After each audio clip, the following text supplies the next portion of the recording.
Assalamualaikum warahmatullahi wabarakatuh. Salam sejahtera untuk para penonton channel kami.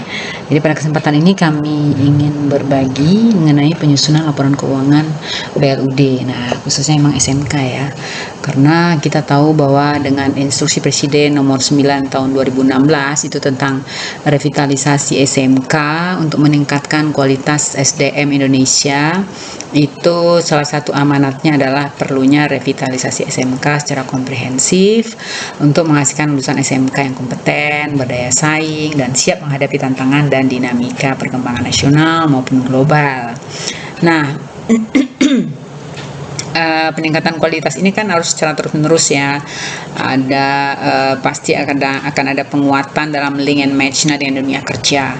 Nah, salah satu penguatan link and match ini kita tahu bahwa SMK itu melakukan atau menerapkan pembelajaran teaching factory di SMK. TEFA itu kan model atau sistem pembelajaran di mana untuk memastikan peserta didik kompeten, kemudian pembelajaran praktik dirancang dan diimplementasikan untuk menghasilkan produk baik barang maupun jasa yang berstandar industri dan bermanfaat bagi masyarakat. Ya kan, kemudian selain TEFA juga SMK dapat memiliki unit produksi dan potensi aset sekolah yang dapat dimanfaatkan oleh masyarakat. Nah, kita coba untuk membahas dulu mengenai mereview dulu ya mengenai BLUD-nya ya sebelum kita masuk nanti ke SMK-nya. Baik. Next. Nah, kita tahu bahwa konsep dasar akuntansi pemerintah itu khusus BLUD itu adalah Undang-Undang 17 tahun 2003 ya tentang pengelolaan keuangan negara yang masih berlaku, itu mengamanatkan bahwa accrual itu. Nah, accrual itu dilaksanakan paling lambat 5 tahun. Nah, itu sudah dilaksanakan ya di tahun 2015. 5 tahun 2003-2008 masih diperpanjang lagi tuh kayaknya. Kemudian Undang-Undang 1, nah juga bahwa setiap instansi pemerintahan itu melaksanakan akuntansi berbasis accrual bertahap selambat-lambatnya tahun 2008 ya. Dan kemudian di PP 58 itu yang sebelumnya PP 58 tahun 2005 bahwa di situ sih laporan itu cuma 3 ya. Nah, di PP 12 sebagai pengganti daripada PP 58 itu menyatakan bahwa laporan keuangan untuk PM dan SKPT meliputi 7 laporan. Ya, 7 laporan. Nah, di PP 10 tahun 2010 tentang standar akuntansi pemerintah itu mengatur tentang laporan keuangan basis accrual itu ada 7 yaitu LRA, LPSAL, Neraca, LAK, LO, LPE, CALK. Nah, ada khusus BLUD itu ada PSAP nomor 13 tahun 2015 tentang penyajian laporan keuangan BLU. Nah, kemudian mengenai accrual ini ada Permendagri nomor 64 tahun 2013 itu ya di tentang penerapan SAP dan keluar di situ tentang khusus BLUD adalah Permendagri 79 tahun 2018 tentang BLUD. Nah, tentang BLUD ini tentu dia harusnya sandingnya mengacu ya kepada ketika berbicara PSAP nomor 13 tahun 2015. Jadi kalau nanti kita lihat ada agak ya kurang pas di situ antara 79 dengan PSAP-nya, sehingga kalau mau nyusun nanti sesuai dengan SAP maka itu harus ada konversi lagi tuh. Padahal harusnya sesuai PP 12 nggak ada konversi lagi kan, tapi karena Permen 79-nya itu keluar sebelum PP 12 tahun 2019, kemudian ada lagi aturan Permendagri 77 kan, 2020 tentang pedoman teknis pengelolaan keuangan daerah. Nah, ini mengakibatkan harusnya 79 tuh harus direvisi, tapi sekarang kita pedomannya 79 aja dulu ya. 79 kemudian kita lanjut ya. Nah, kita tahu bahwa pemerintah daerah itu dapat membentuk BLUD. Nah, itu dalam rangka meningkatkan pelayanan kepada masyarakat ya. Nah, dalam rangka meningkatkan pelayanan kepada masyarakat ini, kepala daerah menetapkan kebijakan fleksibilitas BLUD dalam perkadanya yang dilaksanakan oleh pejabat pengelola BLUD. Nah, siapa itu pejabat pengelola BLUD yang bertanggung jawab atas pelaksanaan kebijakan fleksibilitas BLUD dalam pemberian kegiatan pelayanan umum terutama pada aspek manfaat dan pelayanan dihasilkan. Ya, pelayanan itu bisa penyediaan barang jasa, ya, kemudian pengelolaan dana khusus untuk meningkatkan ekonomi dan pengelolaan wilayah atau kawasan, ya. Kemudian BLUD itu merupakan bagian dari pengelolaan keuangan daerah, ya. Ini kita ambil dari PP 12 dan Permendagri 77, ya. Kemudian di Permen tentang BLUD sendiri, ya, 79 2018 itu, bahwa BLUD itu merupakan kekayaan daerah yang tidak dipisahkan yang dikelola untuk menyelenggarakan kegiatan BLUD yang bersangkutan sesuai dengan ketentuan peraturan perundang-undangan. Dan BLUD itu menyusun rencana bisnis dan anggaran. Kemudian pembinaan keuangan BLUD itu dilakukan oleh PPKD, pembinaan keuangannya. Tetapi secara teknis maka dilakukan oleh kepala SKPD yang bertanggung jawab atas urusan pemerintahan yang bersangkutan.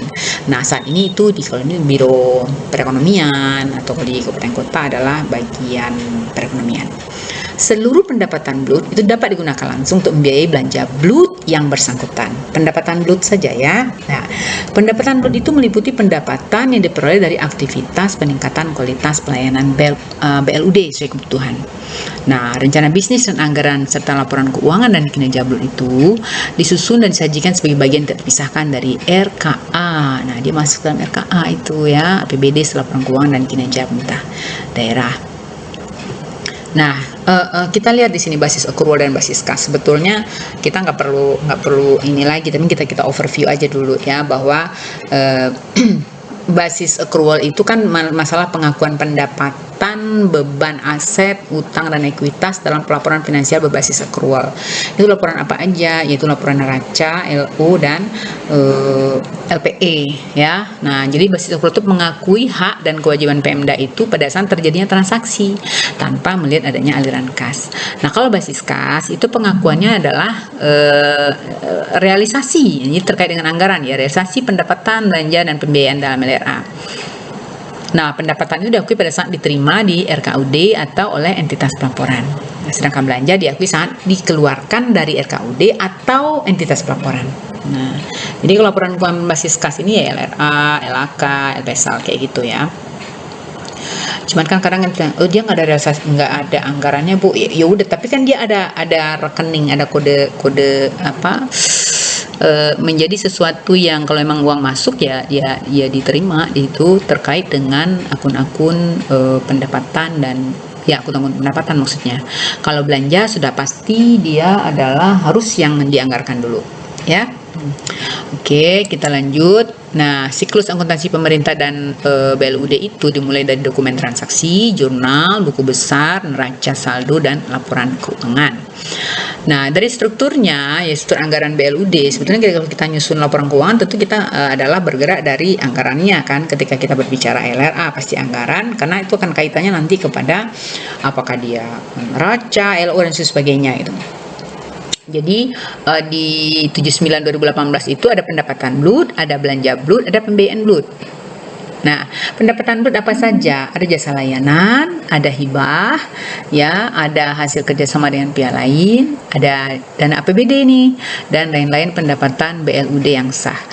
Nah, lain-lain pendapatan BLUD yang sah ini ada jasa giro, ada pendapatan bunga, ada keuntungan dari nilai tukar rupiah misalnya, ada komisi jika ada, ya, dari akibat penjualan, kemudian investasi dan pengembangan usaha.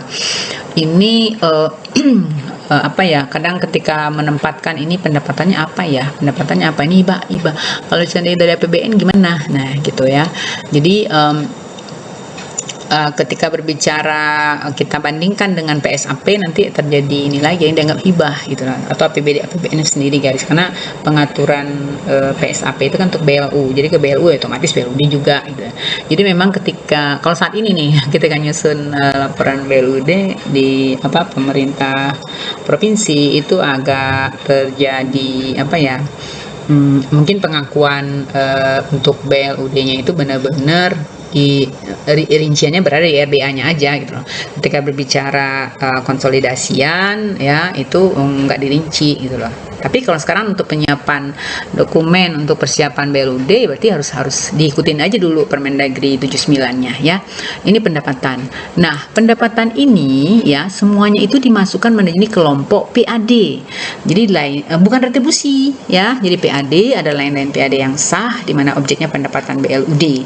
Rincian objeknya sama subrincian objek pendapatan BLUD, ya. dengan ada pendapatan brut.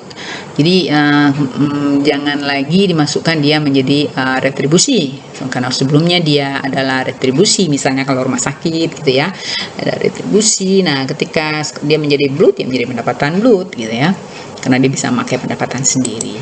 Nah kita lihat di sini jasa layanan itu apa? Itu berupa imbalan yang diperoleh langsung oleh SMK ya, dari jasa layanan yang diberikan pada masyarakat. Jasa layanan SMK ini diperoleh dari jasa layanan yang diberikan kepada siswa yang mendapatkan pelayanan pendidikan SMK dan pendapatan dari jasa layanan keahlian. Nah, kalau hibah, itu pendapatan hibah diperoleh SMK dari masyarakat atau badan lain yang bersifat terikat atau tidak terikat. Nah, pendapatan dari hibah yang bersifat terikat itu digunakan sesuai dengan tujuan pemberi hibah, sesuai dan selaras dengan tujuan SMK sebagaimana tercantum dalam naskah perjanjian hibah. Kalau seandainya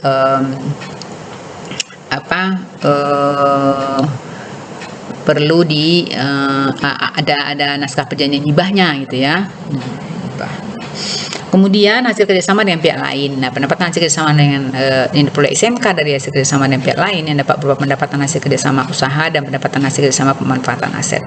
Nah, kalau di PSAP nomor 13 itu hasil kerjasama ini bisa, ini di konsepnya tadi pendapatannya adalah bruto ya. Tapi kalau hasil kerjasama ini neto, karena jadi dikeluarkan dulu bagian dari pihak yang bekerja sama, baru kita catat pendapatan kita. Kemudian kalau yang dari APBD, nah pendapatan SMK dari APBD itu diperoleh dari alokasi dokumen pelaksanaan anggaran DPA APBD untuk SMK, seperti anggaran operasional SMK termasuk dari BOS serta anggaran untuk honor subsidi dan non subsidi SMK. Nah, sedangkan untuk lain-lain pendapatan brut yang sah, pendapatan lain-lain yang sah itu meliputi ya tadi seperti saya jelaskan tadi ya. Nah, kemudian kalau kita melihat belanja ya, belanja BLUD itu ada belanja operasi, ada belanja modal ya. Kemudian ada belanja bunga, ini mungkin ya dari sisi ini. Kalau belanja operasi itu belanja pegawai, belanja barang jasa, belanja bunga, belanja lain gitu. Terus belanja modal itu terdiri dari ada 6, tapi kalau sesuai dengan Permen 77 itu hanya tinggal 5 ya, tanah, pelatihan mesin, gedung bangunan, JIJ dan aset tetap lainnya. Karena kalau belanja aset lainnya ini berarti kaitannya dengan nanti asetnya ke aset lainnya gitu ya. Kemudian ini semuanya ini yang terkait dengan BLUD ini, belanja ini dimasukkan dalam program penunjang urusan pemerintah daerah, kegiatan peningkatan pelayanan BLUD, di sub kegiatan pelayanan dan pendukung pelayanan BLUD. Dan cukup memang diistimewakan ketika berbicara ini bahwa dia cukup sampai belanja pegawai BLUD, belanja barang jasa BLUD, belanja bunga BLUD, kayak gitu ya. Kemudian belanja tanah brut dan sebagainya ini. Jadi tetapi ketika berbicara rinciannya nanti ketika untuk menyusun laporan keuangan itu enggak seperti ini, enggak bisa kayak gini ya, enggak bisa gitu. Karena kalau di kalau PSAP, kalau sudah SAP nih terkait dengan belanja operasi ya, belanja operasi yang 3 ini, belanja subsidi ini jarang ya, tidak ya, belanja hibah sama bansos ini tidak ya, dia hanya 3 itu saja. Kemudian kalau pembiayaan ada penerimaan pembiayaan, ada pengeluaran pembiayaan, itu dari silpa itu ya, silpa sisa pendapatan yang bisa langsung dipakai lagi di tahun selanjutnya ya. Nah, kemudian kita bisa lihat nih format realisasi anggaran di sini ya, formatnya pendapatan, belanja modal, ada penerimaan pembiayaan, ada silpa, pengeluaran pembiayaan, kemudian format laporan perubahan sal, nah ya, saldo anggaran lebih, penggunaan sal kalau ada, nah ini. Kemudian laporan arus kas ya, laporan arus kas ini ada arus kas masuk, aktivitas operasional, investasi, kemudian pendanaan, aktivitas untuk transitoris ya, dan kemudian dapatlah saldo akhirnya. Kemudian untuk laporan operasional ada pendapatan, ada bebannya beban pegawai, beban barang jasa, beban bunga, beban penyisihan. Jadi perbedaan antara LO dengan LRA ini seperti itu ya. Hanya modal nggak masuk lagi di sini. Oke. Nah, kemudian ada pendapatan luar biasa, ada surplus defisit. Kemudian ada laporan perubahan ekuitas dan terakhir neraca. Semuanya pada tahu berarti ya. Nah, sekarang caleg. ya, calak itu pengumpulan informasi penting mengenai nilai-nilai yang terdapat dalam itu, kemudian diuraikan ya, diinformasikan ke dalam format calak yang telah ditetapkan dalam SAPD.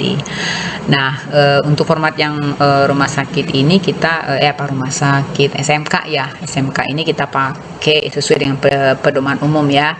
Nah, ini dia pedoman umum berdasarkan Surat Menteri Dalam Negeri 981/7299 KUD tanggal 22 Oktober 2021.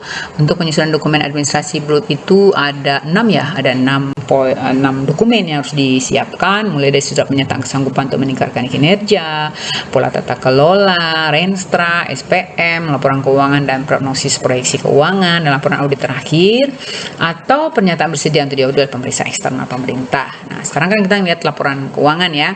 Tadi kan sudah. Nanti kita akan masuk beberapa sesi ya. Maksudnya saya akan berikan beberapa episode ya, atau sesi lah namanya, dengan pembahasan masing-masing jenis laporan keuangan. Untuk saat ini kan overviewnya saja. Nah, kita masuk calak di sini, tapi kalau nanti kita berbicara cara menyusun laporan LRA, LPSAL, LAK, LO, neraca, LPE. Nah, itu saya akan masuk memberikannya dalam bentuk Excel nanti ya, menjelaskannya biar dari sumber datanya. Nah, kita lihat calak BLUT ini kalau sesuai dengan surat ini tadi ya, ini kita mengacunya ke sini ya. Jadi di bab 1 itu maksud dan tujuan penyusunan laporan keuangan, landasan hukum penyusunan laporan keuangan, simetri itu penduluan kan. Nah, ini profil SMK-nya masukkanlah di sini, visi, misi dan sebagainya di sini ya, jelaskan sejarah berdirinya SMK-nya, kemudian kebijakan akuntansi tentu yang di provinsinya masing-masing ya. Masing-masing yang pasti untuk semua SKPD itu akan sama, berlaku sama di perkadanya.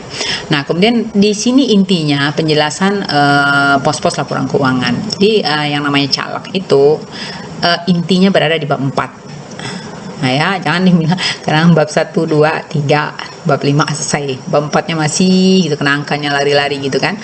Nah, itu enggak ini ya. Jadi yang dijelaskan seluruh laporan yang terkait dengan mulai dari penjelasan LRA, penjelasan neraca, penjelasan LO, penjelasan LPE, laporan perubahan sal, laporan arus kas, prognosis, proyeksi LRA dan lain-lain. Ini adalah kehendak atau permintaan dari surat menteri terkait dengan dokumen untuk BLUT ya.